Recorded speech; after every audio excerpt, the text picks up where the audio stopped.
सड़क पर गिरे नोट या सिक्के मिले तो ये 3 गलतियां भूल कर भी ना करना बेटा, नहीं तो तेरा सत्यानाश हो जाएगा। जानने से पहले वीडियो को लाइक करके चैनल को सब्सक्राइब करें। नंबर 1, अगर आपको कभी सड़क पर पैसे गिरे मिले हैं तो उनको अनदेखा न करें, क्योंकि इसमें मां लक्ष्मी का अपमान होता है। नंबर 2, अगर आपको घर से जाते समय नोट या सिक्का गिरा मिलता है सड़क पर, तो इसे अपने कामकाज वाली जगह पर रख दें।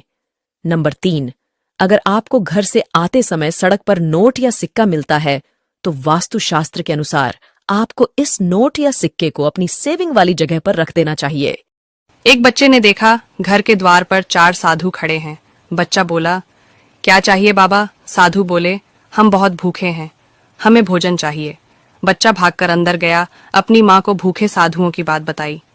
माँ ने कहा, उन्हें आदर सहित भीतर ले आओ। बच्चा बाहर आकर बोला, चारों अंदर आ जाइए और भोजन कर लीजिए।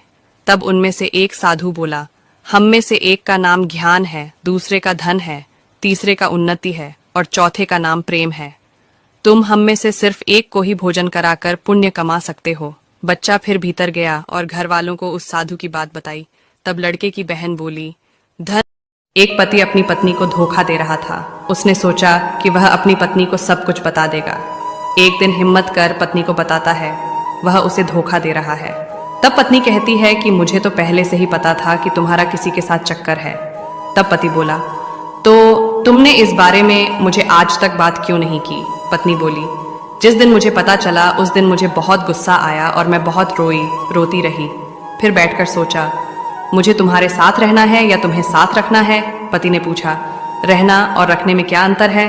पत्नी बोली, जो अपने होते हैं उनके साथ रहा जाता है और जो पराये होते हैं उन्हें रखा जाता है। तो मैंने फैसला किया, मैं बच्चों की खातिर तुम्हें रखना चाहती हूँ। अगर मैं चली गई तो तुम दूसरी शादी कर लोगे, फिर मेरे बच्चों का क्या होगा, उनका भविष्य क्या होगा? अब मैं तुम्हारे साथ हूँ, बस नाम मात्र के लिए तुम्हारी पत्नी बनकर। बच्चे नहीं होते तो मैं तुम्हें छोड़कर चली ही जाती। औरत का घुटन भरा जीवन, बहुत घुटन भरा होता है उस औरत का जीवन जिस घर में बात बात पर बेइज्जती की जाती है। उसी घर की रोटियां खाकर जीती जिस पति की मार और गालियां हर रोज पड़ती हैं। उसी पति के सामने 10 रुपए के लिए हाथ भी फैलाती हैं। उसकी आत्मा तो कब की मर चुकी होती है, केवल शरीर से जीवित रहती हैं। क्या मैंने सही कहा? कमेंट में अपनी राय जरूर